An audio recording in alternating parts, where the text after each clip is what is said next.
So we are recording, and like I said, the screen that you see here will be familiar to you in terms of its functionality, although the appearance is different. And basically that's the only difference, or the significant difference, I should say. If you're using local systems, we do have some additional functionality that I'll cover in the training session today. You know, we'll fill in any blanks that need to be filled in concerning new features.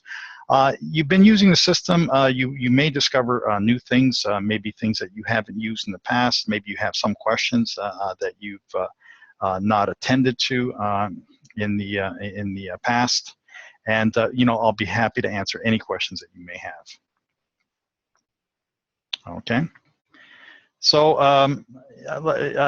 like I said, this is a new version. Okay, so it's basically functionally equivalent. We do have some additional features, and we'll be looking at those in detail.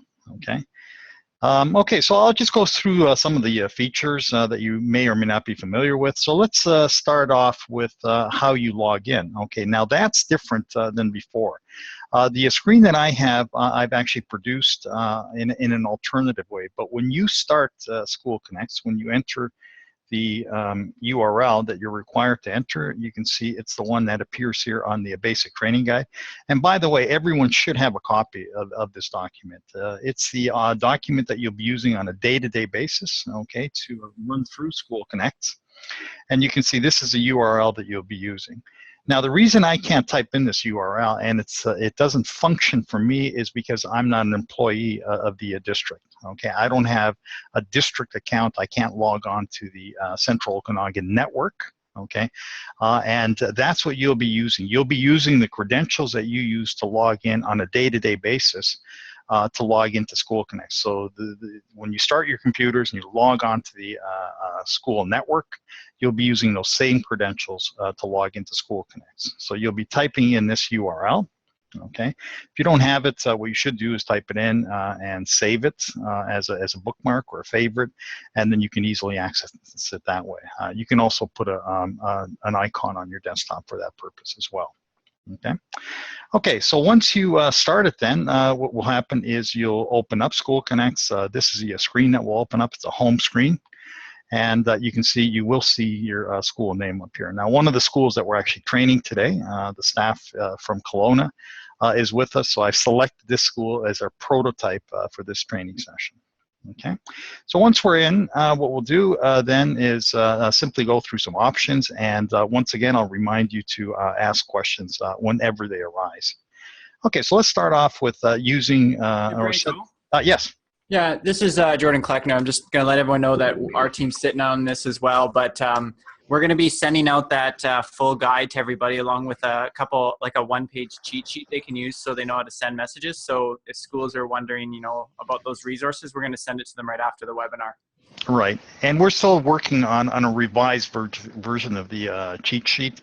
We did one for general announcements. We're also going to do it so it covers quick attendance, so it covers you know, all the activities that you'll need to have access to on a day-to-day basis in the simplest form. You know, that will be you know, one resource that you can turn to. This will be another, and I'll also show you how you can access our master manual, which is online, and I'll show you that towards the end of the training session. So you'll have a lot of resources you can turn to, some simpler than others. You can start with the simpler ones. If they get you through the task, all the better. If you need fuller information, you can turn to alternative resources as well. Okay, so first thing that I'll quickly note too that I think there's going to be quite a few people that may have not actually gone into this system before. Schools were using it to send attendance calls home, but for the most part, I don't think the majority of people sitting on the webinar may have actually seen this interface. So just wanted to give you a heads up on that. Mm-hmm. Okay. Okay, so we'll go through you know, as many options as we can. We'll try to be as thorough as we possibly can and get you all up to speed to use the system as fully as you can. Okay, so first thing that we want to look at then is settings and setting up user accounts. Okay, so Those are already set up for you, okay? And if you are set up within the system, okay, as an administrator, let's say, or a staff person in your department, and you have access to your network, then you should have access to SchoolConnects. If in fact you don't, you'll have to actually call someone at the district office, and they have to modify your user account, the one that you log onto the network with, so that you do have access to SchoolConnects, okay? The user accounts that are set up here, you can simply ignore this at this point, because you're using that single sign-on system and not setting up accounts within SchoolConnects. Okay, so that's one of the differences between the version that you were accustomed to in the past and this new version with the single sign-on setup. Okay, what we want to look at next then is school properties. So if I click here, okay, you can see we have the name of the school code. We have a couple recordings here. These two files are recordings. The first recording is the school name. So when a message goes out, it'll announce the school. Okay, Kelowna Secondary School. The explanation message is the message which asks parents to explain an absence. Okay, you may ask them to call the school. You'll provide them with a phone number. You may ask them to send a note in, or an email, or whatever you've actually asked us to record as the explanation message. That's been recorded for you. It's unique to every school. All those recordings are in place, and they're set to go as it stands. Okay. The caller ID display name, you can see this is rather long, and this is something that we have to actually shorten here. And the reason we need to do that is there are call display units out there which will actually not display a name that exceeds 15 characters in length. In some cases, it'll truncate it, actually cut it off, okay? In other cases, it'll actually say unknown on the caller ID display unit, which is not something that you want because, you know, if you have an emergency call, especially coming from the school, you don't want people ignoring calls from an unknown source. And if it says unknown, that's what they tend to do. So you want to do, in all cases, you want to try to shorten this down to 15 characters. So let me see if I just do this then, if that's within 15 characters. Okay, 12. Okay, 12, I'll just put a period there. It's 13. Okay, so that will work now. Okay, we have the caller ID display phone number. Now this phone number can actually be different from the main number at the school. Under contact info, we have the main number at the school. And like I said, this caller ID display number can actually be different. And the reason we have this is for very, very large schools. We have some schools, you know, throughout North America that have, you know, in excess of 2,000 or 3,000 students even. And sometimes they'll have dedicated attendance line, okay? And they want that number to be displayed instead of the main number at the school. So any number can be placed here to be displayed when the calls go out. Okay. Under the email tab, you can see that we have two fields here, email to and email CC. In both of these fields, you would enter the email addresses of people who are slated to receive the reports that correspond to all the messages that go out from SchoolConnects. So every time a message goes out from SchoolConnects, there's a report that's generated for that message that gives you a complete overview of who got the message, who didn't, how they got it, whether it was left on an answering machine, whether it was answered by a person, et cetera, et cetera. And it covers all the delivery services, okay, and gives you a complete overview. We'll be reviewing those reports a little later in the seminar and discussing them in detail. The important point here is that you can have up to 6 email addresses in each of these, in these two fields, 3 in each one, and you have to separate it by a semicolon. The way they're set up here at Kenora Secondary is actually a good way to set it up. You can have personal email addresses in either of these first two fields, and that's fine, or you can use a generic school-wide email address, which is what you're looking at here. The email reply address here is the address that replies from SchoolConnects will be coming back to.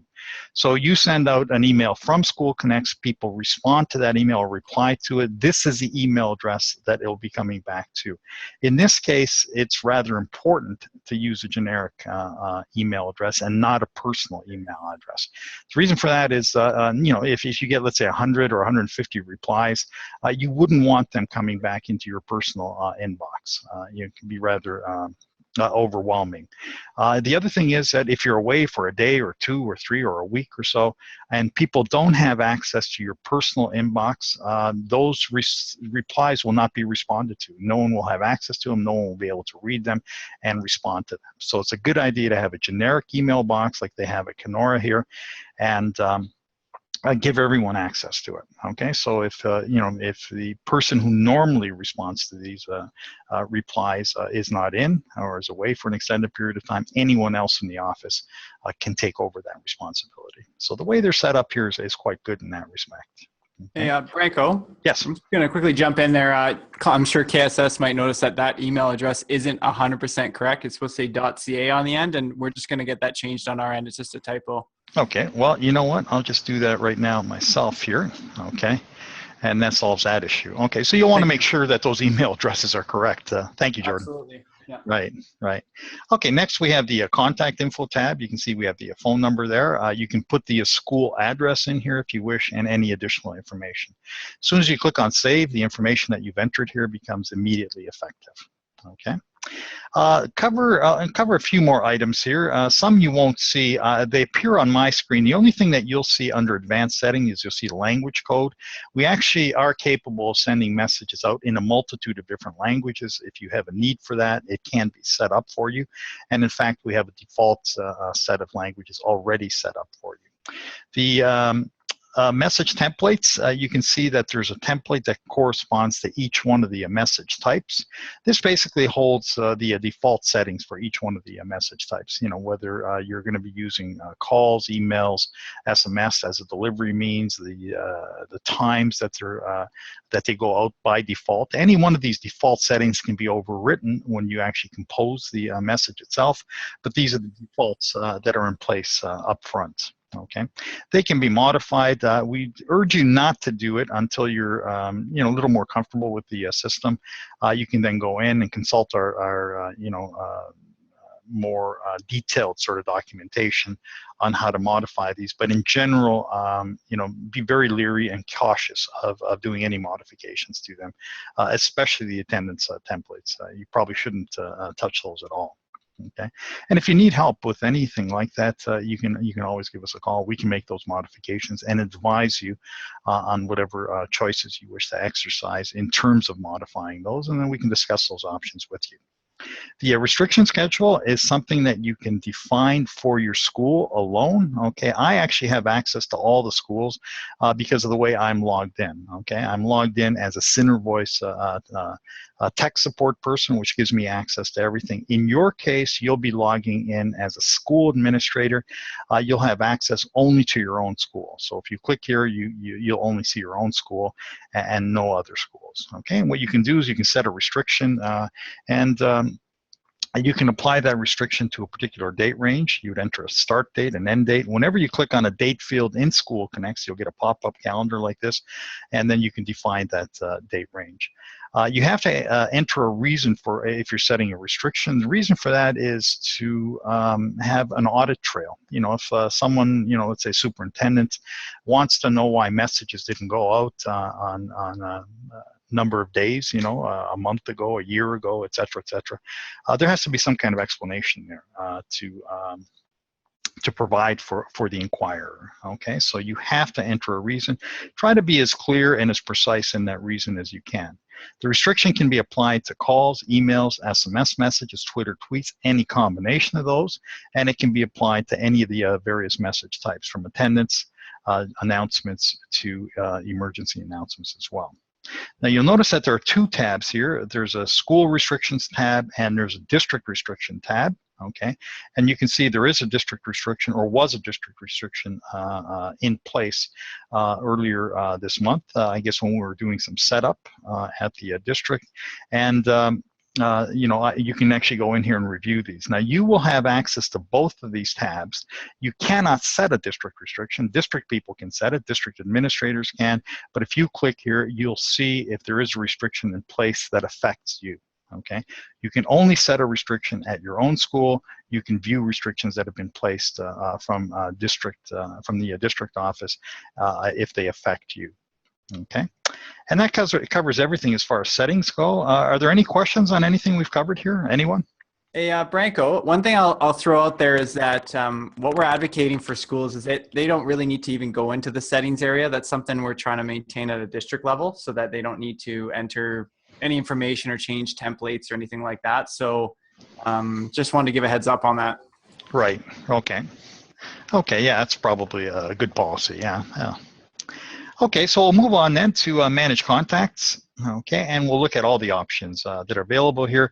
There are a few that appear on my screen that will not appear on your screen. So, for example, this email blacklist will not appear there, and a few of these other settings will not as well. Okay, and so we'll deal with those that will appear on your system. So we'll start with the address book. Okay, there we go. Okay, you can see that the last import date when the address book was actually updated was October 21st, last Friday. Okay, and you can see that it was imported at 12:42 p.m. Okay, you can see that we have the various grades here from grade 10 to 12 at Kelowna, and in fact that's how we're organized now by default. So if you look at this view by option, it says grade, but we can view the entire student body of 1,799 students by homeroom or classify them by language. If you click on none, what I'll get is one long listing here of all 1,799 students in alphabetical order with no sub-classification. Okay, you can sort by name, although you can see you have other options as well. Name, of course, is the most natural, so they'll be sorted alphabetically in this case, given this default setting here. You can also search the address book on any one of these criteria. Okay, and what you do is simply select the criteria, enter the value here, click on find, and it'll locate the record that you're looking for.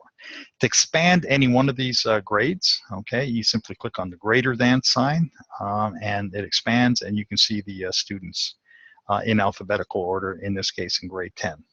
Okay, now if you look at the icon column, you can see that there are two icons next to every student name. This is a consistent interface feature in SchoolConnects. So whenever you have a particular item that you can either review or edit, you'll have one or more icons in the icon column. And it's a consistent interface feature throughout, whether you're dealing with student records, contact lists, messages themselves, throughout the system, it applies. And once you sort of get your brains around that idea, the use of SchoolConnects becomes that much easier. Okay, so if we want to look at the record, let's say for Arian here, okay, you can see we have two icons.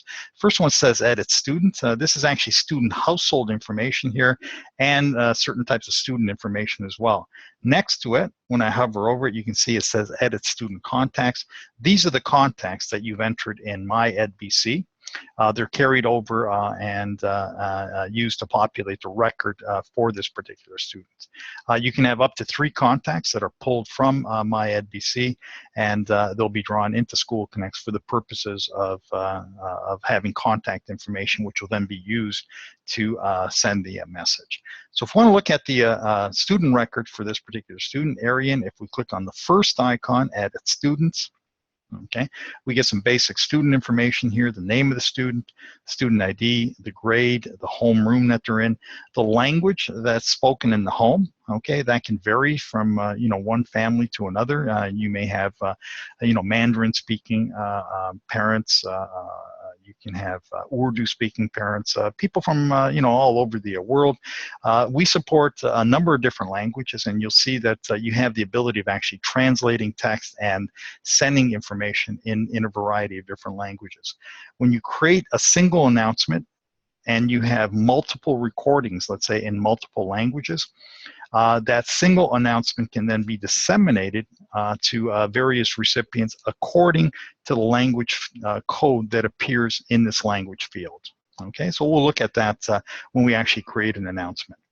The teacher field will appear here for primary schools. You know, you don't have the same kind of situation with the secondary school, so we don't pull that information for secondary schools. Okay.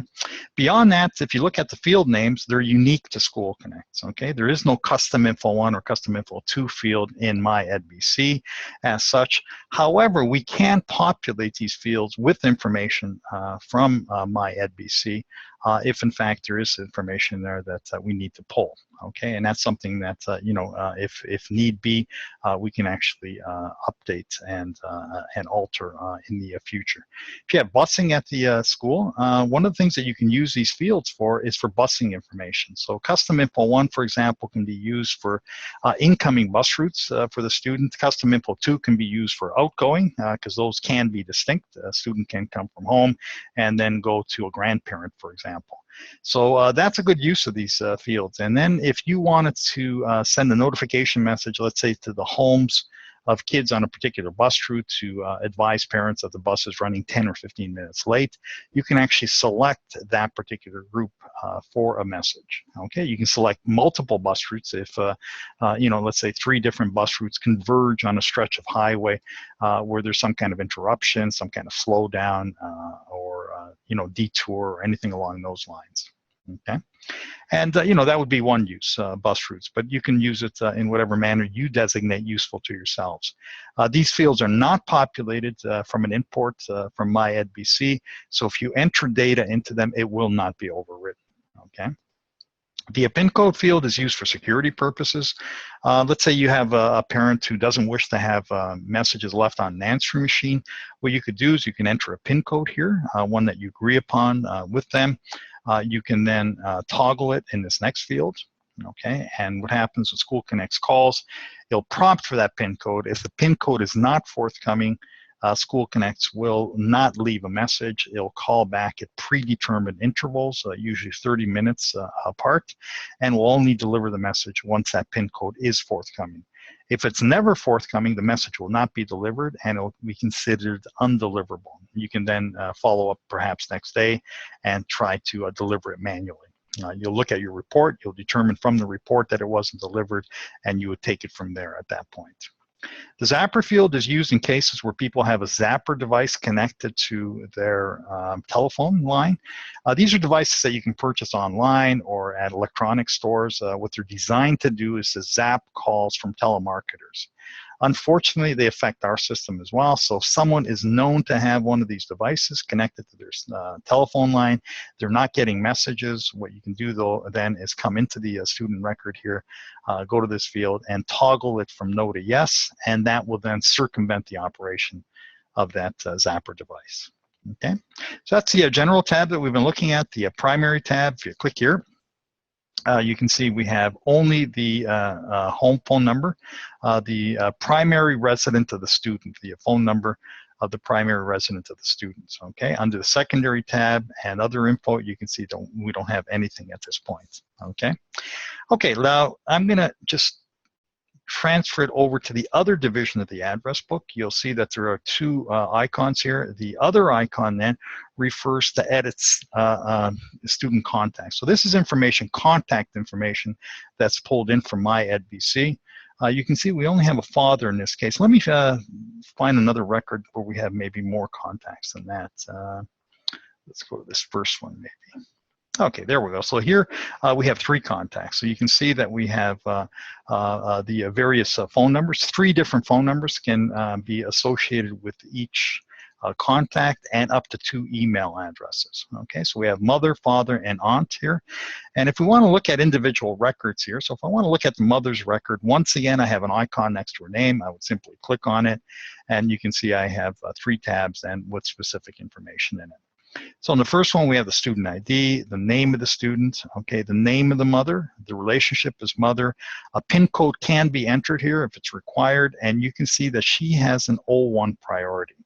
Now, anyone with an O1 priority in SchoolConnects will get all messages, and in fact, they cannot be eliminated from receiving messages. They cannot be excluded from receiving messages. Anyone with an O2 or higher numbered priority can be excluded from messages. And you'll see that when we go through the process of creating an announcement, how that exclusion is effected. Okay, so we'll look at that when we do our sample announcement. Okay, so that's the general tab. If we look at the primary tab, you can see we have a home phone number. We don't have a home email address for the mother, and under the secondary tab, you can see we have a mobile phone number, and we have an alternative phone number, and we have the possibility of actually entering extensions. So the alternative phone number normally would be a work number with the capability of entering an extension there. Now you'll notice that next to every one of these delivery means we have subscription statuses. So one of the things that has been enacted at the district is our subscription services, which allows people to subscribe to receive various types of messages in various ways. They can receive messages by email. They can subscribe to receive messages on their cell phone, okay, text messages on their cell phone. And what has to happen is they have to actually subscribe to receive the SMS messages. Otherwise, they cannot receive them. With emails, they can unsubscribe if they don't want to receive messages of a commercial nature, for example, in compliance with the Canadian anti-spam legislation that was passed a few years ago and which will be enforced sometime next year in 2017, they can actually opt in or out of receiving commercial messages. So they have a lot of options in terms of setting themselves up to subscribe to or receive various types of messages under a variety of different scenarios, okay? When they subscribe or unsubscribe, you'll see the status accordingly in these columns, okay? So let's say with SMS messages, which are text messages on cell phones, you can send messages from SchoolConnects to their cell phones, okay? That would be an SMS message, but they'll only receive them if they've opted in to receive them, okay? And you can see in this case, this particular phone number for this person is not opted in, and neither are either of the other two phone numbers. So the mobile phone number here, you can see, is not opted in as well. Next to each one of the delivery means, we also have the ability to toggle whether a message will be sent to that delivery means under each of the message columns here. So if you have a situation, for example, where a parent does not wish to receive attendance emails, okay, but they only wish to receive those calls, what you can do is then toggle off attendance for email, and their wish will then have been fulfilled, okay? And you can do that for any one of these message types for any one of the delivery means. Okay, the subscription statuses here will change according to the subscription settings that the parents enable. So they'll have a web page that they can go to that's been set up for them already. If they go to that particular web page, they'll have the option of actually setting up their subscriptions, whether they wish to receive emails, how they wish to receive them, and so on and so forth. Our master manual covers the subscription settings in detail. If you want to look at it a little fuller, you'll be able to see actually the web pages where they can log in and the options that appear to them. They're fairly straightforward, you know, very easy to understand. They can also be toggled, you know, from one language to another. So if you have parents, for example, who are not adept at speaking English, okay, and they prefer, let's say, you know, Mandarin, simplified Mandarin, they have the option of actually switching to another language, which makes it more readable for them so that they can then make those choices themselves, okay? Okay, now with the SMS, they can subscribe through the subscription services. The other way that they can actually subscribe to receiving SMS messages, somewhat simpler, is to do it from their own cell phone, okay? So if you go to the basic training guide, once you have it, and you go to the section that says text messaging special rules and procedures, on page 32, it'll instruct you on exactly what a parent needs to do then to subscribe to receive SMS messages. They would go to the phone that they wish to receive those messages on, and from that phone, they would enter this short code, 56360, and they type in the word join in the message itself. They would then send that message to us. Our servers would intercept that request. And if the phone number that you're texting from appears in the SchoolConnects address book or in a contact list, they'll be able to opt in. They'll get a confirmation message that they've opted in, and from that point on, whenever you send a message that involves the SMS service, they'll get that message. If they're texting from a phone number that doesn't appear in the SchoolConnects address book or in a contact list, they cannot be opted in. They'll get a message explaining to them why they couldn't be opted in. They'll be asked to call the school, in which case you could then go into My EdBC, update the record there. It'll then be updated overnight in SchoolConnects, and they should be good to go at that point, okay, to receive messages. Anyone who opts in can also opt out. They would once again use the a short code 56360, and in this case they'd simply type the word stop instead of join. Okay, they would send that on to us. They'll be opted out. They'll get a confirmation message that they've been opted out, and they'll no longer receive SMS messages until such time as they decide to opt back in. And they can opt in and out as often as they wish. Okay. Okay, and that's it for the SMS. What else do we have here? I guess that covers it. Just to remind you that the priorities are important here, and once again, that anyone with an O1 priority will receive all messages from SchoolConnects. They cannot be excluded, while the other priorities can be excluded.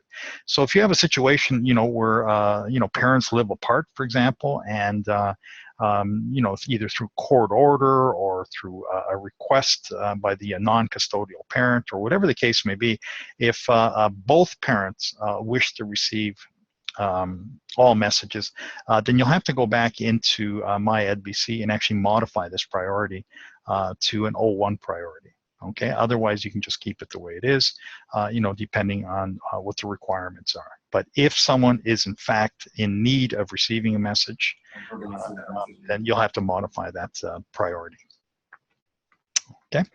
Hey, Branko. Yes. I'm just going to jump in here. I saw Raquel had a question about how often SchoolConnects is updated from My Ed, and would this be overridden? So what we're advocating for families, especially because we have so many systems that talk to My Ed, is that parents should be asking to have their emails and any phone numbers updated at the school level with My Ed, because this will constantly pull from My Ed. Things like if a parent unsubscribes though, that would stick. So if you went in here and clicked off, like a parent called and said, I don't want to get these calls, and they don't know how to go unsubscribe themselves, and you ticked off that box, that would stay.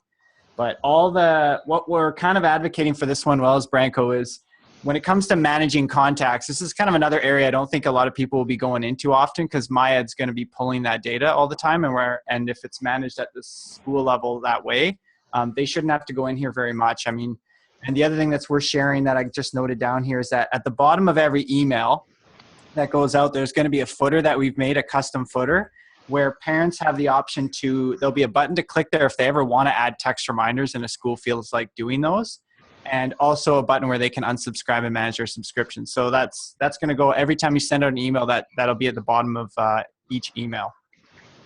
Mm-hmm. Yeah, the only time that you have to modify information really in the address book here is if you were, creating, modifying some of the unique fields, like the PIN code, for example, or if you're using the custom info fields, okay, in unique ways, those would be the fields that you would directly modify here, or toggle the zapper or something along those lines. But any of the fields that you see here populated, this is information that's pulled and updated on a daily basis from My EdBC. The only time that you'd have to actually go in here and modify a telephone number, for example, would be if you have a message going out later today, and you know that this particular party is in the a notification list. Okay, they've informed you this afternoon that they have a different phone number. Okay, then what you'll do is you'll go into My EdBC, you'll make that modification. You'll also make it in SchoolConnects, okay, just for that day, because you have a message going out later that day. The reason for that is that, it's going to be updated overnight. So if you make that change this afternoon, it'll only be updated for tomorrow in SchoolConnects. So if you know that someone is slated to receive a message later today, then you should modify it in both places. That would be the only time that you're actually modifying contact information within SchoolConnects. Email addresses, telephone numbers, and so on. Okay, so we'll move on to the next item then. Still within Manage Contacts, it's the contact lists that we want to look at. Okay, you can see that we don't have any here. Contact list is basically a distribution list. It can involve, a group of students, such as the, boys basketball team, girls volleyball team, football team, and so on and so forth. But you're not limited to actually students. You can also create a contact list based on information completely external to SchoolConnects. So let's say you have a group of volunteers, people that you call upon every so often, maybe 10 or 12 people, to participate in school events like an open house or a school fair or something along those lines. What you could do is you could maintain their information in an Excel file. Column 1 first name, column 2 last name, column 3 phone number, and so on and so forth, and then import that information into SchoolConnects. But whenever you do that, you have to set up what's called a file specification, which instructs SchoolConnects on how to read that source file. How does it know what's in column 1, what's in column 5, and so on and so forth. The file specification, when you click on it, what you'll be doing is you'll be pulling up the source file, okay, which will show the different columns in that source file, and then it'll show the fields in SchoolConnects. And what you'll be doing is simply matching one with the other. Column 3 is a phone number that matches with the phone number field in the SchoolConnects contact list, and so on and so forth. It's a fairly straightforward process, okay? And then finally, you can create a contact list manually by entering data manually directly into SchoolConnects. In our case, what we're going to do is we're going to actually use the address book, okay, for the purposes of creating a contact list. Okay, so we'll go back to the General tab here and actually label it. We'll use the example of a drama club. Okay, there we go. Drama Club, it's at Kelowna. The owner is the person who is responsible for this contact list, okay? Everyone actually has access to it. So ownership here does not imply exclusivity, it implies merely responsibility. So you can see I can select any one of the people who is set up as a user. Here. Okay, so I'll leave it where it is here with admin. I'll click on next. It advances me to the import source tab. I'll be using the address book because this concerns students. Okay, so I'll click on next once again. And you can see that the entire school population is now pre-selected, all 1,799 students. Well, they're not all in the drama club, of course. Okay, so what we'll do then is we'll click on the address book button to pare it down to those who are. So there we go. We'll click on address book, click on select subset or individuals. Okay, you can see we can choose a whole grade at this point. We can choose a whole homeroom, a whole language from one of these categories. Of course, we want to choose students from a cross-section of grades, homerooms, etc. So in that case, we'll be selecting this option, select individuals. We'll click here then. We have some options in terms of the information that will be displayed for us and the structure that will be displayed in. So we'll have two columns, name and phone number, although you can see we have other options in terms of selecting the data that we wish to see there. It'll be sorted alphabetically by name, although again we have options there, and it'll be classified by grade. And once again, I have options here. So I'll go with the current set of options here. I'll click on show results. There are the grades at the school, and let's say I just want to draw a student from grade 12. In that case, I'll expand grade 12, okay, by clicking on that greater than sign and selecting, let's say, the first four names here, clicking on continue, and there you go. You're down to the four names that are in the drama club. Once I click on finish, okay, I basically get a message here that tells me that the contact list is being compiled for me on the Cindervoice server. Now, before I go back here, I want to show you this arrow up in the right-hand corner, white arrow and a green dot. Whenever you see this, you'll want to click on it in place of the back button on the browser. The back button on the browser may take you to a previous operation, whereas clicking on this white arrow over here will always take you back to the previous page, which is exactly what I want now. So I'll click there, and you can see it's taken me back, and just that simply, I've created that drama club now. Okay. Now you can see once again I have icons next to it. If I click on the first icon, edit contact list properties, it takes me here. I can make some simple modifications here. So let's say we have a senior and a junior drama club. What I'll do is relabel this as senior, and I can actually assign it to another user if I wish to. And that's the only two options that I have here. I'll click on save, and you can see it's been renamed at this point. Okay. The second icon is a more significant one, edit contact information. If I click here, you can see that there are the 4 students who are in the drama club currently. Let's say Liam here decides that he doesn't have time for drama. It conflicts with some other activity that he's involved in at the school, let's say band class or something like that. He's a very artistic individual. So what we can do is we can check him off, click on delete, click on OK, and you can see he's been removed. If we want to replace him, we can click on the address book button. Okay, it brings up the address book, and let's say I want to replace him and add a few other students. So we'll pick some students whose last names start with B. Okay, and just scroll back up to the top, click on finish. And you can see just that simply they've been added. They've all been drawn from the address book. The significance of that is that whenever the address book is updated overnight, the contact list that relies on information from the address book is updated simultaneously. So your contact lists, or at least the part where students are involved, is always as current as the address book itself. Okay. Now I say when it involves students because you can actually add people manually here as well. So let's say, you know, at the school, you have someone who has a career in theater, they've retired, they live in the community now, and they want to volunteer at the school. Well, we can add them manually. If we click on new, okay, we get a record here that we can then fill in. Okay, so let's say it's Mr. Let's say Mr. Green that we want to add. We can enter a language field here, an email address, a phone number as well.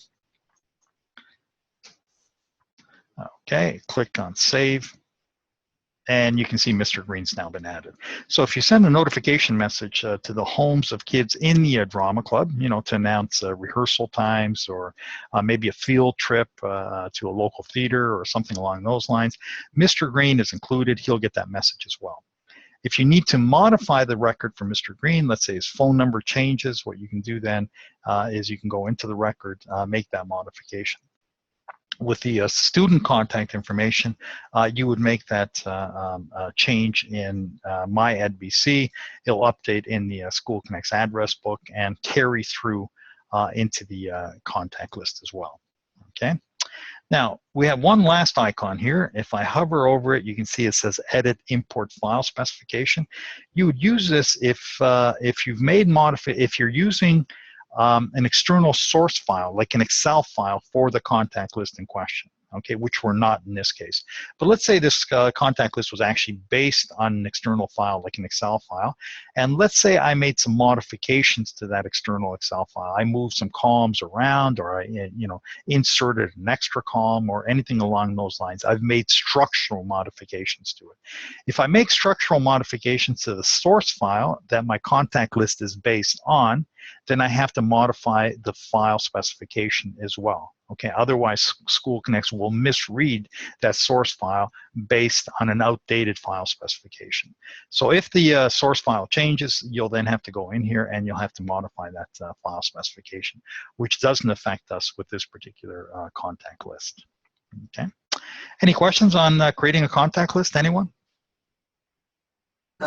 Hey, Branko, I'm just going to jump in. This is, we were just talking with our team on this end. One thing that we're trying to do is make sure this is simplified for schools. And so for the most part, we don't suspect that many schools will be creating many groups within there. They might be adding the occasional person, but we're wondering if, just kind of trying to keep aware of our time, if we could kind of move on to sending an announcement and doing the attendance piece, because I know schools will want to try to get going on that sooner rather than later. Oh, okay. Okay, so one other thing that I'll just briefly discuss here is the do not call list. Okay, sometimes you'll have a request from a parent not to get calls at a particular phone number. What you can do then is you can go in here, you can block attendance messages, announcements, and emergency messages only or all. And then you have various options in terms of how you block it. You can block to the phone number, you can block to the student ID, And you also have the option of blocking emails for specified student ID and calls to specified phone number for this ID.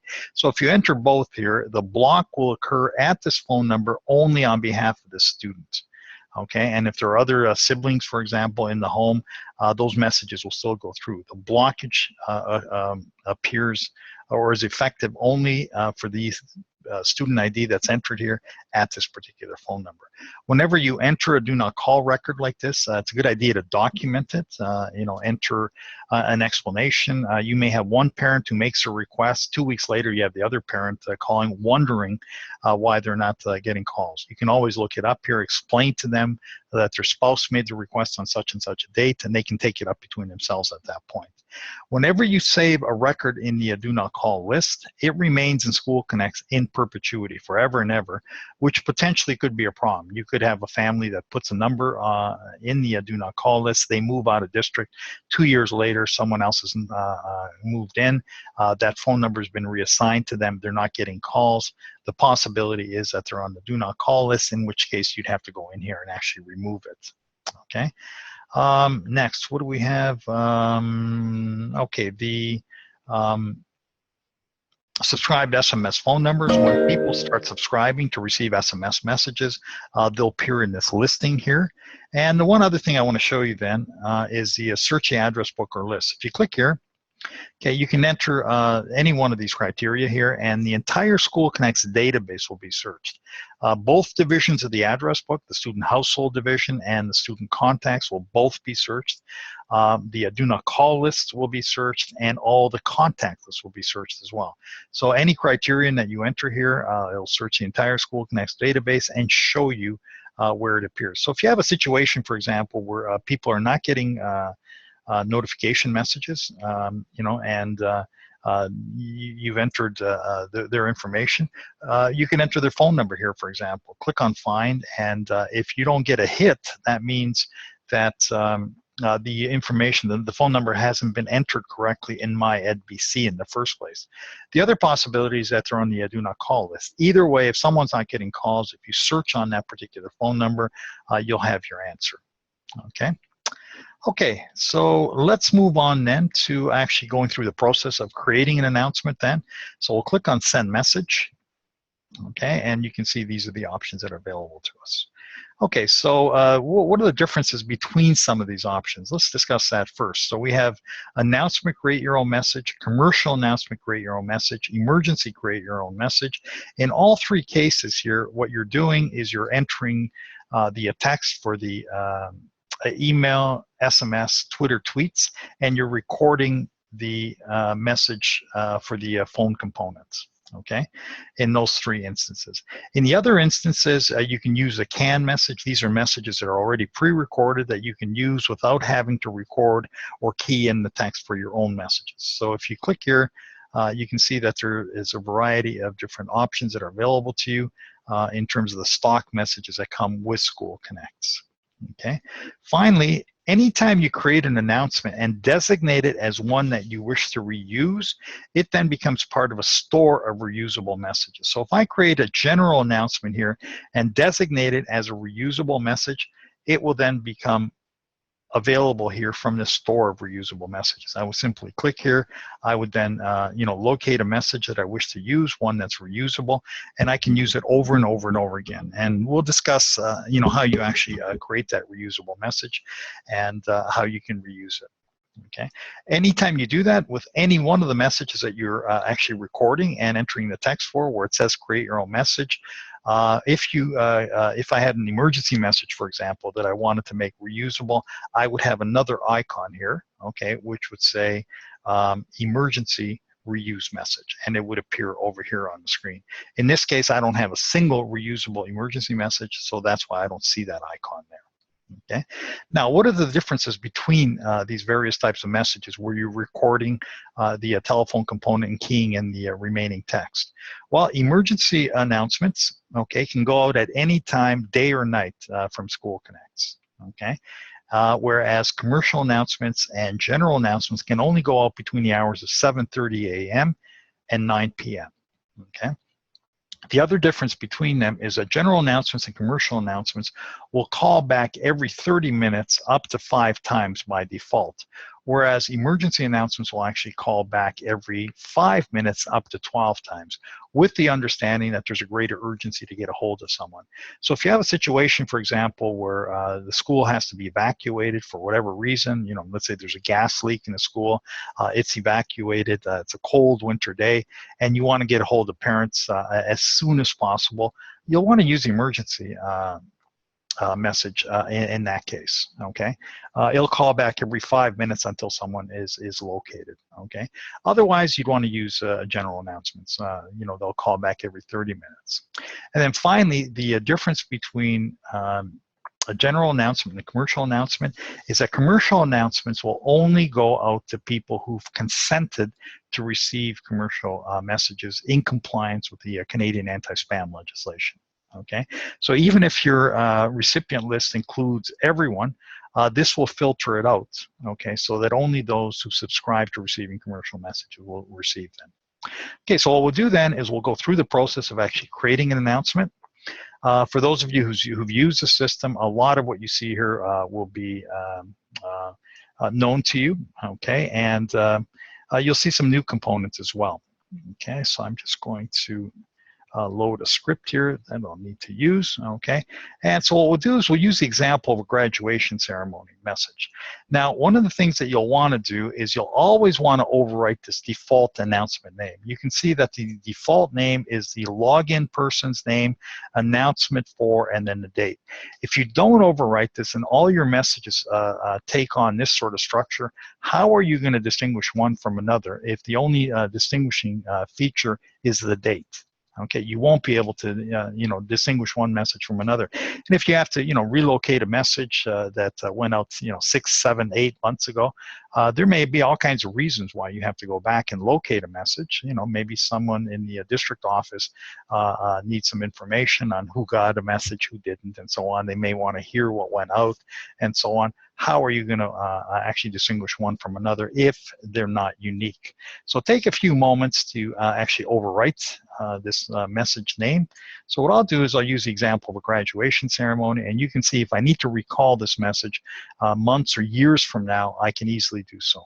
You can go back up to 999 days with SchoolConnects and locate any message. You can listen to it, you can view the report, and have a full sort of review of it that way. But you'll need to have a meaningful name to locate it. The language field, you can see it's set to multi-language. These are all the various languages that you're set up for in the district. You'd only change this from multi-language if, in fact, you wanted to limit this language, or this message, rather, to a particular language. So if this was a message which specifically was to go out, let's say, to Mandarin-speaking homes and Mandarin-speaking homes alone, you would then select Mandarin here. Normally, you'll leave this on multi-language from, in 99.99% of the times, okay? Make the message reusable. You saw that we had that store of reusable messages on the previous screen. If this is a message that I wish to reuse over and over again, I would simply check it off, and it would then become a reusable message. Now, a graduation ceremony occurs repeatedly from one year to the next, but you wouldn't designate it as a reusable message, okay? And the reason for that is that it has unique content in it. The date and time will change from one year to the next. So you can't reuse a message like that where you have shifting content or unique content from one year to the next. A good example of a reusable message would be, let's say, a monthly reminder. If you had PTA meetings on the first Tuesday of every month and you wish to remind participants towards the end of the previous month, the message would always be the same. Okay, this is just a reminder concerning next Tuesday's PTA meeting. Hope to see everyone there, or something along those lines. Okay, it'll always be the same. You create it this one time, you designate it as reusable, and then you can use it over and over again without having to record it or enter text for it. Use school default announcement template settings. You'd only check this off if you're asked to do so by one of our tech support people, in which case we'd be defining a template specific to your school, which may be necessitated in certain circumstances. Otherwise, you'll leave this blank, and and move on to step 2. Okay, so our main concern here then is the announcement name. Take a few seconds there. We'll click on next. It advances to step 2. And if you're new to the hosted system, to this system, you'll see a few more options here. Text messaging, SMS text messaging. This is the ability to send messages from SchoolConnects to cell phones, and you can also send out Twitter tweets. Okay, those are 2 options that were not available to you on the local system. And what I'll do is I'll just select the SMS message. The Twitter tweet will appear very similarly. Okay, I don't have an account set up that I can actually reference here. If you have an account at the school, a Twitter account that you use, you can actually link it to SchoolConnects. We have very simple documentation on how you can do that, and then you can use this Twitter option sometime in the future if you wish to. Okay, I'm just going to demonstrate the text and email options, although I understand that's not an area that you may be using to the fullest at present, and that's something that you may phase in. But I'll cover them today just the same, just so you have an overview of what the features are. Okay, so we'll go with these 3 features, or 3 delivery means: calls, emails, and SMS messages. The priority field refers to the sequence in which multiple messages are heard. So let's say you have 3 messages going out later today. What SchoolConnects will do is it'll combine all 3 messages on a single call. It won't call 3 times. It'll combine them on a single call. And if I wish to have this particular message heard ahead of the others, I would designate it with a high priority and designate the other 2 with either a medium or a low priority. If it's a single message going out that day, then this priority field is irrelevant. Okay, it just doesn't matter. You can select the dates that you want this message to go out on. It'll always default to the current date. If I want to change this date, I simply click on it. You can see a calendar pops up for me, and I can choose an alternative date. So I'll go with the end of the week, the 28th. Okay, I'll choose that, and you can see it's taking effect. The call times, the default call time here is 8 a.m. This is something that we probably want to change. So you can click on this, okay, and let's say we want this to go out sometime before the dinner hour, but after school. So, something like 5:30 might be a good time. Okay, so we'll just set it, moving these 2 bars here. Okay, 5:29, 5:30, there we go. I'll click on OK, and you can see that's taken hold. The email times can be set here as well, and the SMS times can be set here as well, okay, by simply clicking on these fields. Okay, so we've chosen our delivery means here, set to priority, the date, and the times for the various deliveries. When I click on next, it advances me to the next page where I have the recording center. Now I can enter my text here. Okay, there we go. And what I can do is I can actually have SchoolConnects actually read the text that I've entered here and generate a computer voiced message if I wish to. Okay, so there's my text. If I click here, generate recording from text in English. Okay, it'll take a moment or 2. It's reading it. Okay, I got a message of basically that tells me it's created. That's a computer voice message. And if I want to hear it now, what I can do is I can actually play it back. So what I'll do is I'll have it play on my computer speakers here, and I'll stream it out to you so you can hear what it sounds like. Dear parent or guardian of a Clennis Secondary School student, this is Principal Mr. Durasa calling to invite you to the Clennis Secondary School graduation ceremony that will take place on June 18th between 3 o'clock and 5 p.m. in the school auditorium. Okay, I'll just stop it there. You can see the voice is a little on the gruff side, a bit mechanical. It's imperfect. Even though we're using state-of-the-art technology, it's a technology that is, rather imperfect, okay? So in all instances, you're probably better off recording a message in your own voice. You also have the option here of translating the text that we've entered here. So you have a number of languages here that you can translate to. If you wanted to translate to a Mandarin, for example, you could do so. Okay, there it is in Mandarin. You can click on Save. Okay, and then you can generate a recording in Mandarin. So if I click on Mandarin here, click on OK. It's actually in the process of generating a Mandarin message now. And if I wish to play it, once again, I can simply click on Play. 尊敬的家长或崔恩人民中学学生监护人，这是校长布拉克先生。Okay, I don't know what she was saying, but one thing I want to warn you about, whenever you use the translation services with computers in general, okay, be very, very careful. The reason for that is that, you know, computer translation simply is imperfect, okay? Language is far, far too subtle to rely on something as mechanical as computers. So one of the examples that we actually refer to in our documentation is of a field trip where a class goes on an out-of-town field trip and the teacher wants to report back to the parents as to how things are going. The teacher informs the parents that the kids are having a blast. Well, in Mandarin, that translates into experiencing an explosion. Hardly the type of message that you want to send back to parents. Okay, so if you're using these translation services ever, be very, very careful to be as literal as possible. Okay, say the students are enjoying themselves. Don't say they're having a blast. Don't use idioms, figures of speech, things like that are prone to bad translation. Okay, best of all, if you have someone who speaks a language in the school, have them record it in their native tongue. Okay, so let me just go back. So you click on record if you want recordings to be done. So they could be done in any one of these languages. You can see you can select the language. So if you have a French-speaking teacher, a Punjabi-speaking teacher, Spanish, etc., you can record multiple tracks in multiple languages, and they'll be disseminated to the school community according to the language field that appears in SchoolConnects address book. That field is populated from the language spoken in the home field that you've entered in MyEdBC. Okay, so that dissemination then will go out according to that field. Okay, as long as you have a recording that corresponds to that language. If you don't have a recording that corresponds to the language, let's say you don't have a recording in Punjabi, the Punjabi-speaking homes will get it in the default language, which of course is English. Okay.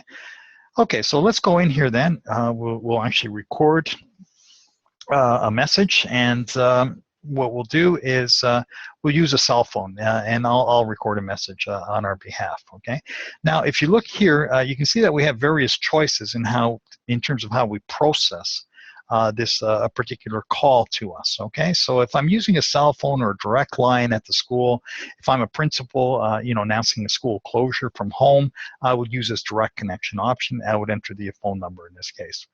If you're at a school where all the calls go through a receptionist, okay, and they're transferred to various people.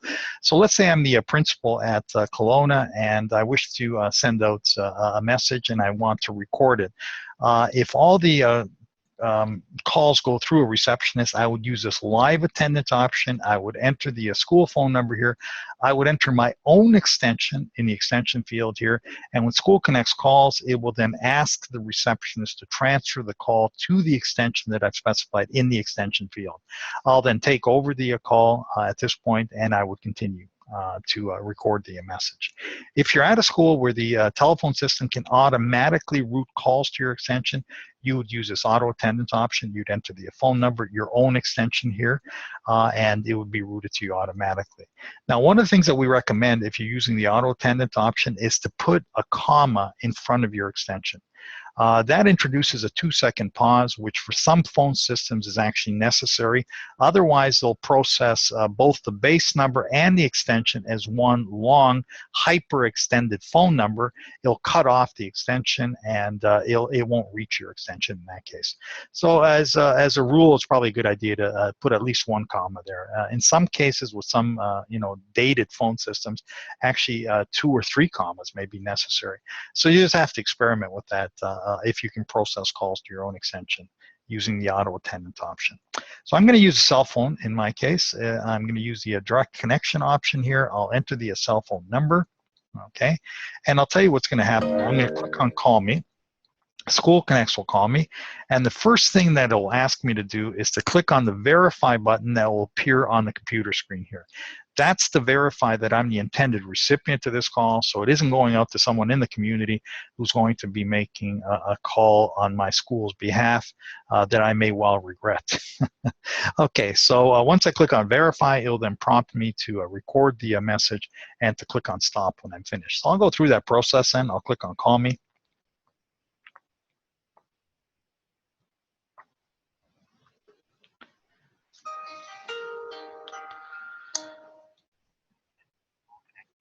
manager calling.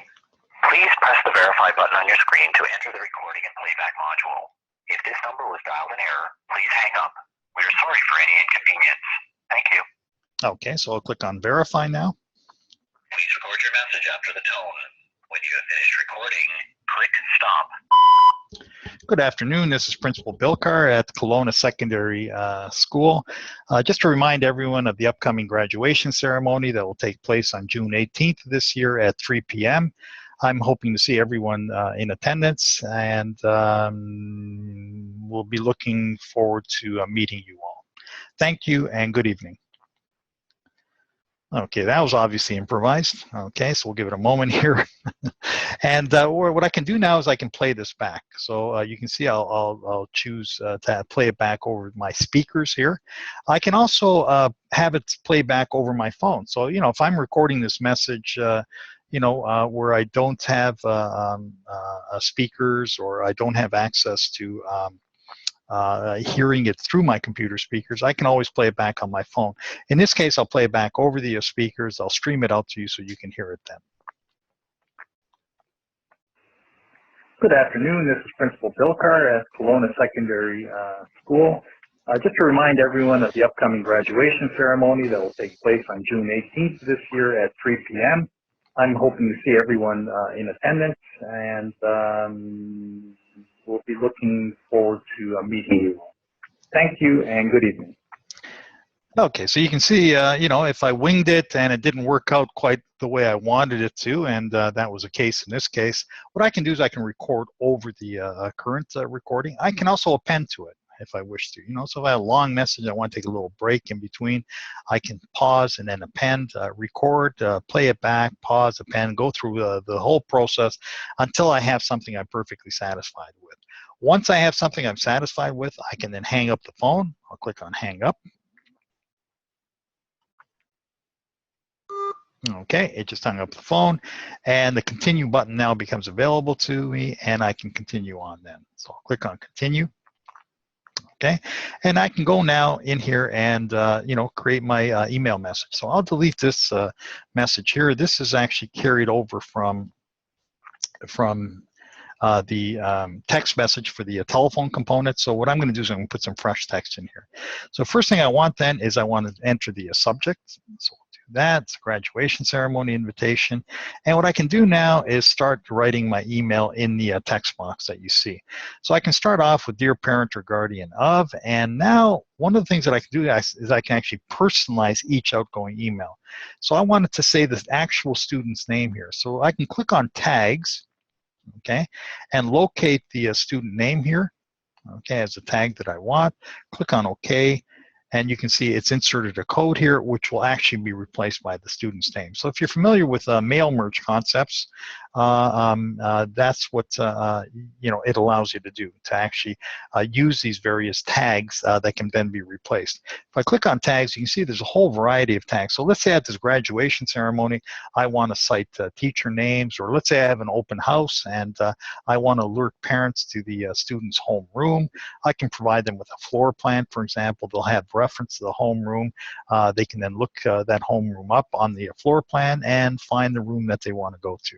You can see there's a whole variety of other tags that are available on this screen. Okay.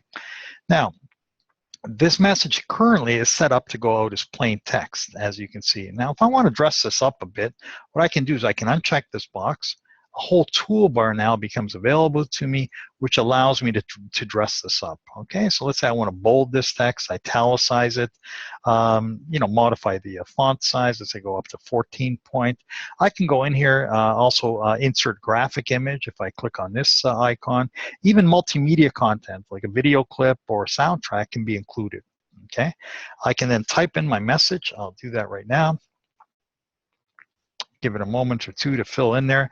You can see that a lot of these icons in the toolbar will be known to you, justification, for example, some of the font items, bullets, numbering, and so on. Okay, so there's my message. It's been pasted in there. You can see there it is. Okay, nicely structured. And what I can do now is I can actually enter a web link here. So if I enter web link. I think that's the Kelowna rather secondary web address. So as soon as I hit the space bar, SchoolConnects recognizes that that's a web page, that's a web link. And what it does is it converts it into a web link. So when parents get this email now and they click on this link, it'll take them directly to the Kelowna Secondary School web page. Okay, any page on the World Wide Web can be referenced this way. So let's say you have certain types of information from the BC Ministry of Health, pertaining to health issues that parents ought to know about, about vaccines and viruses and things like that, and you want to direct them to that page. You can reference it in an email like this. When the parents get the email, they click on this link, it'll take them directly to that page. Again, any page on the World Wide Web can be referenced this way. Also, email addresses. If I enter an email address like this, once I hit the space bar, SchoolConnects recognizes it as an email address, converts it into a link. When parents then click on this link, it'll open up their email software, and this will be the default recipient that they'll be replying to. Okay. SMS messages, you can see once again we have a box down here, okay, where we can enter our SMS message. I'm going to enter a very brief one here, okay. And actually, it's a little too long here, so it's actually cutting off the web address here because that's rather long. You can see that I'm limited to 140 characters and that I've ran out of characters. Okay, so what you want to do is you want to keep your message within 140 characters. So let me just remove the web address here. And let's say Kelowna Secondary School graduation ceremony takes place on June 18th. See email or school website. Let me just type in for details. Okay, that's as long as an SMS message really ought to be. No one likes to receive long messages. That gives them all that they need to know, okay, where they can then follow up. So if they see this on their cell phone, they can then go to the school website or check their email and then continue on from that point. The Twitter tweet box is identical to this SMS message box. You're also limited to 140 characters, and it'll be sent out as a Twitter tweet to all those who subscribe to receiving tweets from that school account. Okay, so we've prepared all our messages here. We've recorded the telephone component, email, SMS message. If we had Twitter enabled, we could put in a Twitter tweet as well. At this point, when we click on next, it takes us to the fourth and final step. Okay, and this is where we choose the recipients for this particular message. You can use an external file which is completely outside of my EdBC or SchoolConnects by using this import file as an option. Normally you'd use one of the other options like the address book. Okay, you can see that's the default preset option.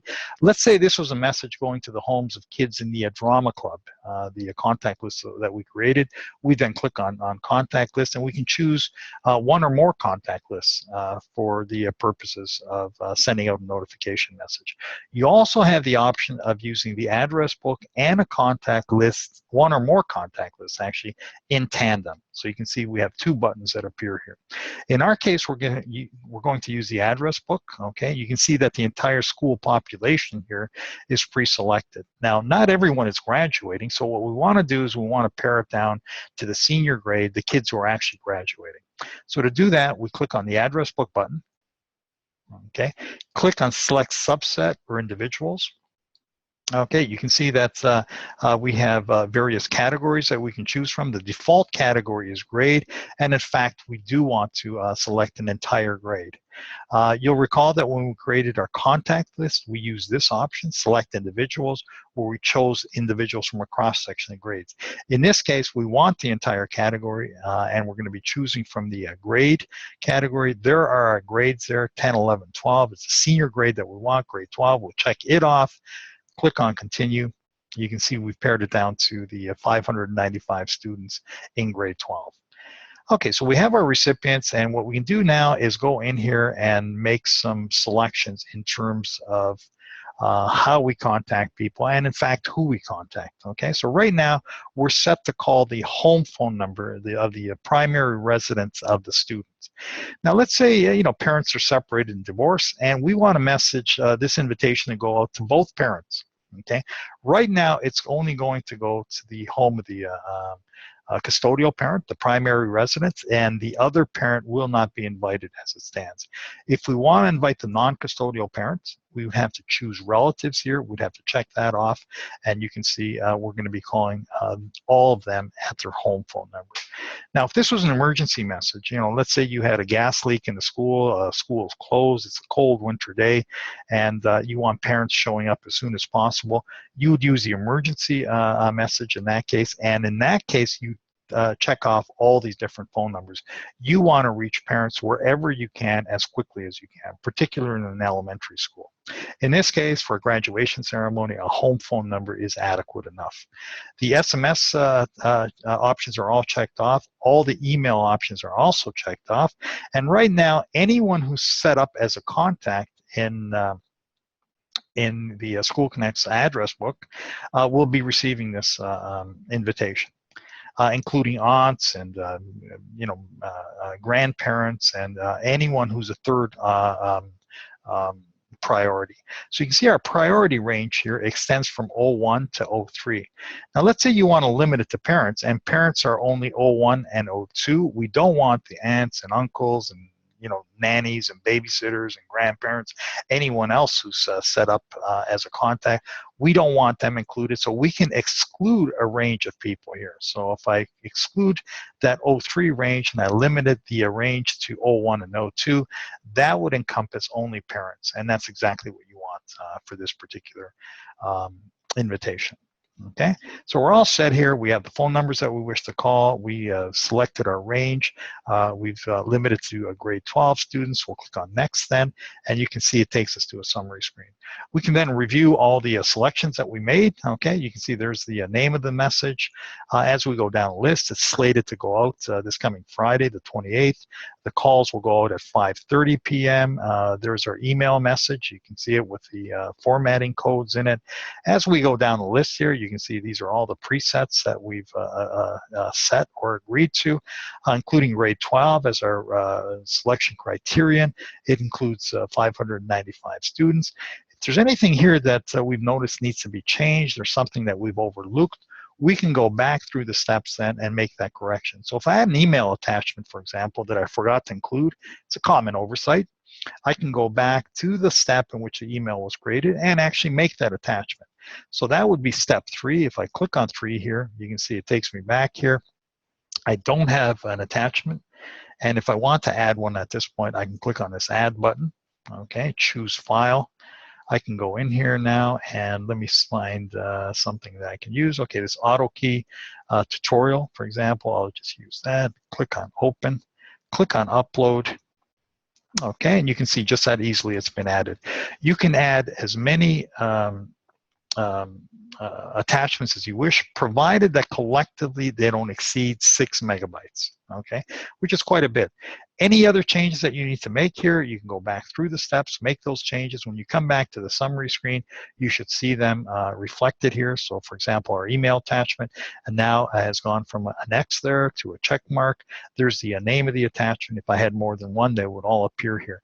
If everything's good to go here at this point, when you click on finish, you take this from being a message in a state of preparation to a live scheduled message on a production server at CenterVoice.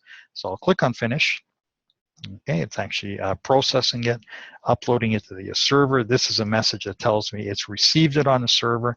When I click on close, it takes me to the date that the message was created for, which is this coming Friday, October 28th. And you can see I have some basic information across the screen and a group of icons that now allow me to make modifications or to review information pertaining to this message. Now, if any part of this message was actually delivered, even a single call went out or a single email was delivered, I cannot delete the message and I cannot modify it. It becomes part of the notification history of the school. If in fact nothing was delivered or modified, okay, I can go in here then and make as many modifications as I wish to. So to do that, I would click on this first icon, View or Edit Message Settings. Okay, I get some summary information across the top here, and then I get a group of tabs which allow me to make those modifications. So you can see my start date is there. If I wish to change it, I can click on the date field. The calendar pops up. I can choose an alternative date if I wish to. I can assign a different priority to this message, and I can limit it to a particular language if I wish to. My time settings, you'll recall this was originally 8 a.m. Okay, and I changed it to 5:30. Let's say I want to roll this back to 5, so I can use this minute bar for that purpose, take it to the extreme left, click on OK, and you can see that's changed. I can make changes to any one of these other notification times as well. The messages themselves can still be modified in their entirety. Okay, so let's say I want to re-record the message or add to it. I can click on the modify recording button here. The recording center comes back up. You know, I can record in an additional language here if I wish to. So far I have Mandarin and English. You know, if I wanted to add Punjabi and Russian, for example, I can do so, and I can you know, exhaust the list and make recordings in all these different languages. Hey, Branko. Yes. Yeah, I'm sorry. I just want to jump in here. I'm just getting a couple messages from some of the schools. I know that they're approaching having to get towards their lunch hour. We're just hoping if by chance you could jump down to the attendance piece, because I know a lot of people have actually seen this part before. So okay, I wonder if we could cover that before we wrap up, because I know they want to be able to do that. Okay, sure thing. Well, okay, we'll go into that right now then.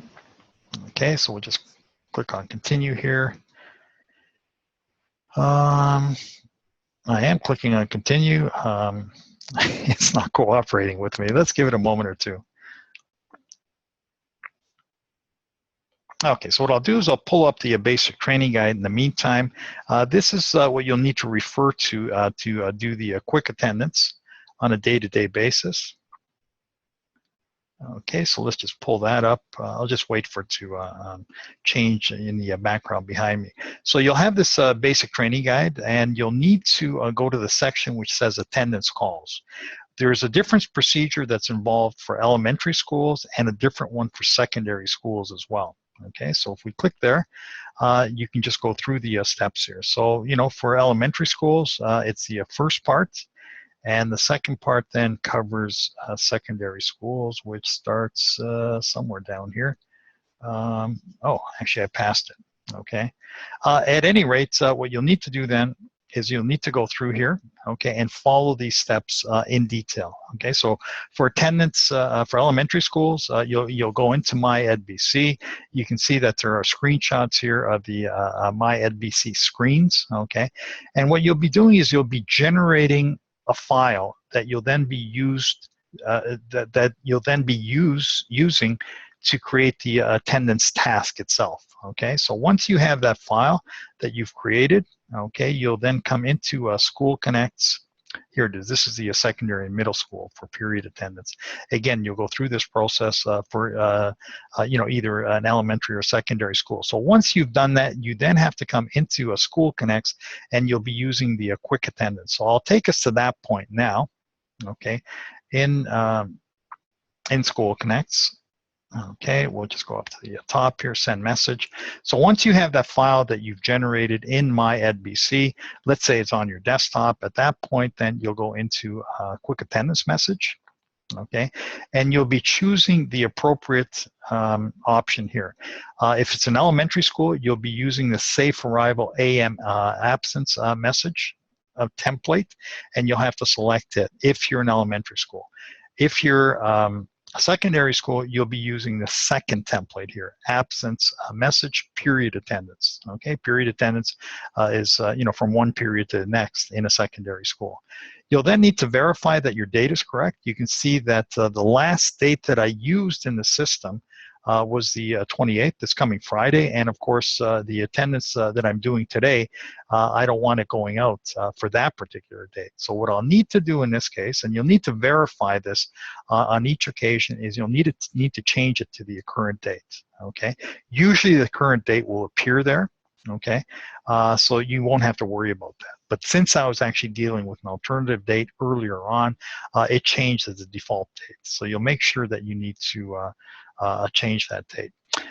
Choose file. The file that you created, that you generated from My EdBC, let's say it's on your desktop, what you'll be doing is you'll be importing that file here. You'll click on choose file. Okay, let's say it's on your desktop, which is where I'm pointed to now. I can then, click on the appropriate file that I just created. It will then appear here. The name of it will appear. And at that point, if your date is correct, okay, you have the file name here, you'd simply click on Finish. Okay, and the task will be created, and the message will go out at the predetermined interval. Hey, Branko. Yes. I just want to share for the schools out there. So if you go up to select message where it shows the two different types, the ones that the schools will be using, the ones that are on this webinar, they'll be using the period attendance one. And if you click that one for us, you'll see that the weekday start times are they're later, they're after school. So it's not trying to call parents right away when you upload that file. We have it set to go out kind of similar time as they were previously. So they'd start to make those calls at about 5 to the first number listed for each student that was absent. Right. Yeah, and for the elementary schools, you can see the times change accordingly. Yeah. Okay, so once you click on Finish, like I said, the task will be created and the calls will automatically go out. If you wanted to actually check that the task was created and what's in the task, you can go over to the navigation pane, click on attendance if you have a task for that particular day.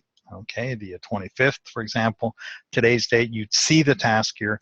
You could then review the task and look at the report actually at some point in the future once those calls go out. Now, one of the things that I was going to discuss, I'm sure that everyone's familiar with the reports, okay, that are generated from SchoolConnects. These are the reports that you receive every day for all the previous day's messages. Just want to alert you to the fact that in the basic training guide, we've updated this part of it. I don't know how much of this you had in your previous documentation, but if you go down to page 39, it will give you a complete list of all the various statuses that will appear on your report. So let me just pull up a report then, so we can review that very, very quickly, which is an important part of your job to actually review these reports and to deal with them. So here's a message that went out. There's 1,278 items on the notification list. You can see this is a breakdown of the contact proportions, and this is a breakdown of the outcomes. Okay, you can see the various outcomes here and how they're sort of apportioned within this pie chart. Now, if you look at the report, you can see that in this case, we had 149 instances in which no contact was made. So, out of those 149 where contact wasn't made, you can see that we had a busy signal encountered throughout the call cycle by SchoolConnects. So we had 4 instances like that.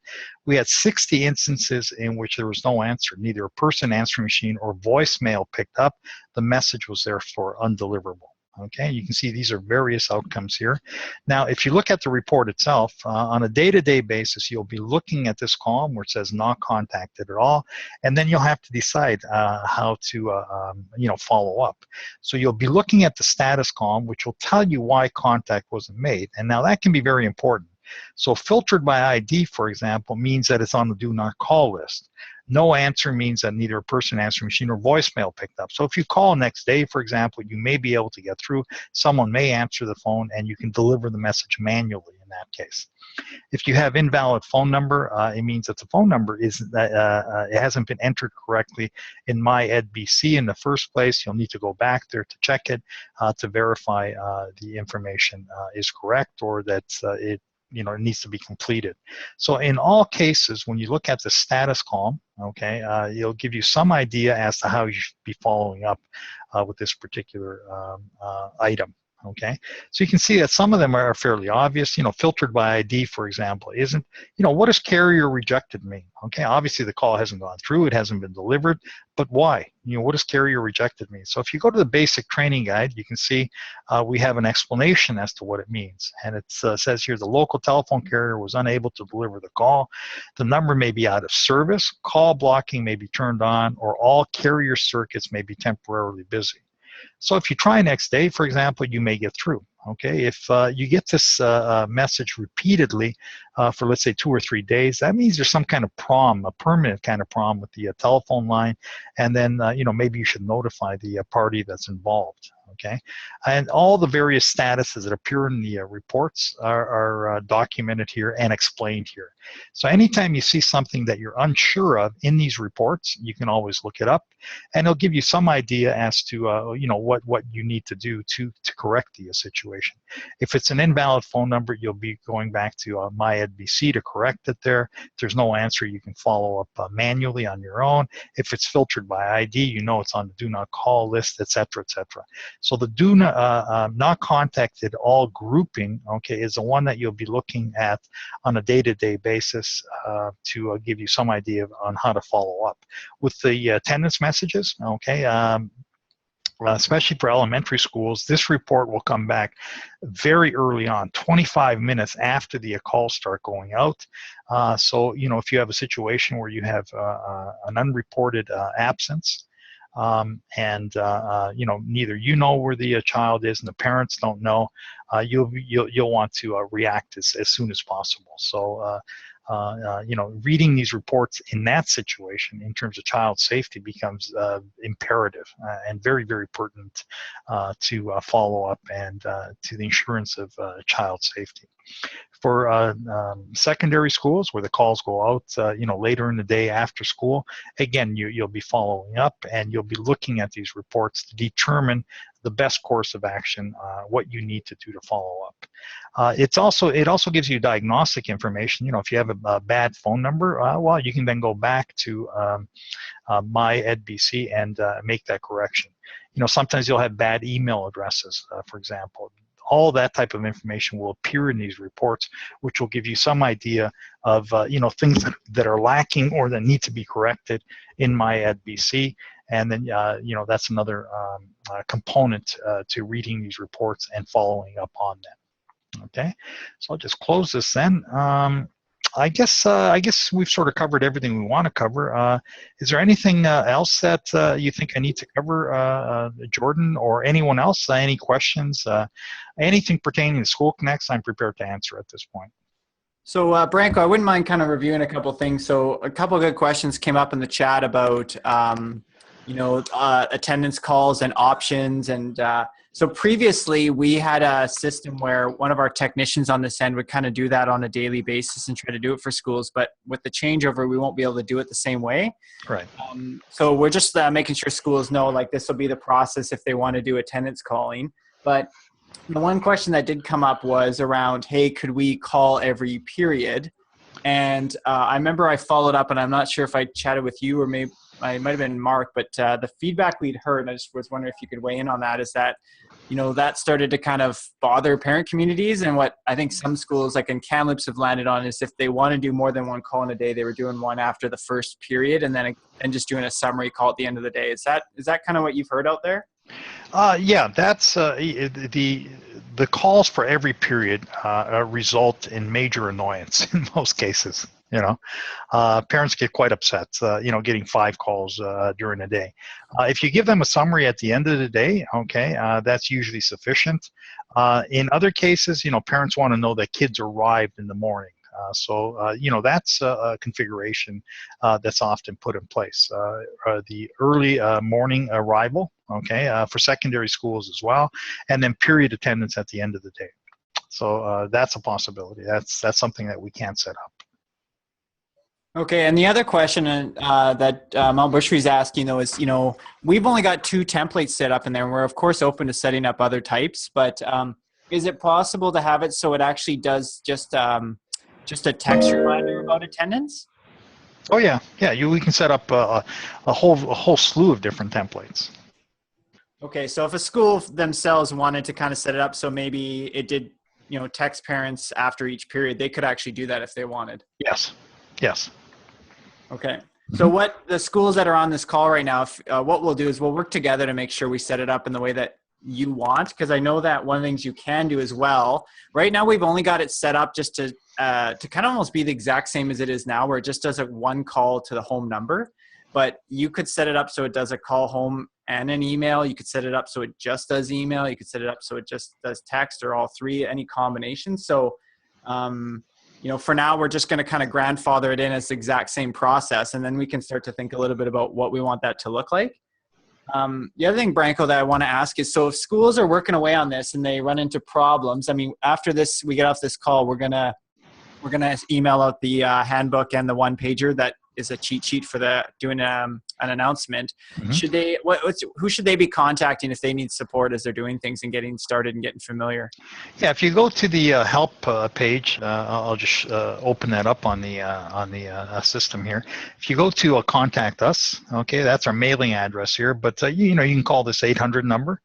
Press 1. It puts you through our customer care coordinator, Lily, who will then direct you know, your call to the first available tech support person.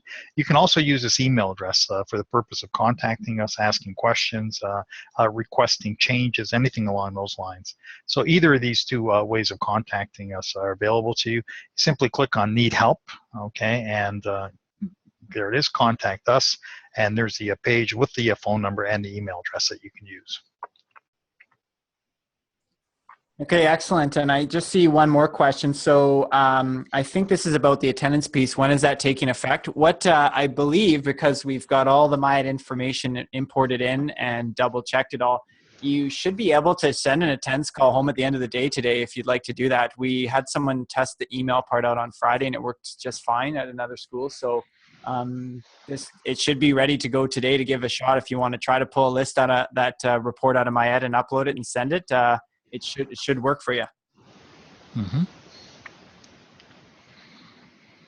Yeah, and I think you want to get your feet wet with the system as soon as possible. You'll find that you know, it'll be maybe a little different from what you're accustomed to, but after you've done these things a few times, it'll become second nature to you. So, good idea to get it started as soon as possible with it. Any questions? Anyone? I'm still showing a good participant list here. No one's left us, and I'll be glad to answer any questions that anyone has.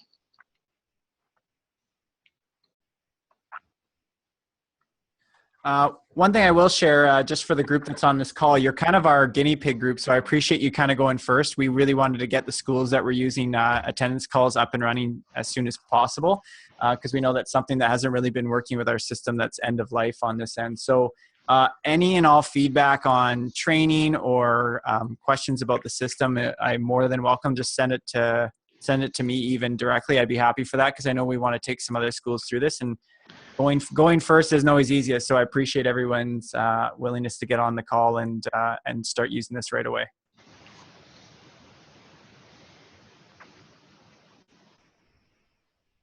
Okay, good. Any questions, anyone? Okay, what I'll do is I'll remain connected for, let's say, next 5 minutes or so, you know, just monitoring the system. If there are any questions, I'll be glad to answer them. If not, what I'll do is I'll disconnect after that point, and just remind anyone that if you do have questions, you can use the contact information that you see on the screen. Contact us whenever you have any questions. We'll be glad to help you. So have a pleasant day, everyone. Thank you.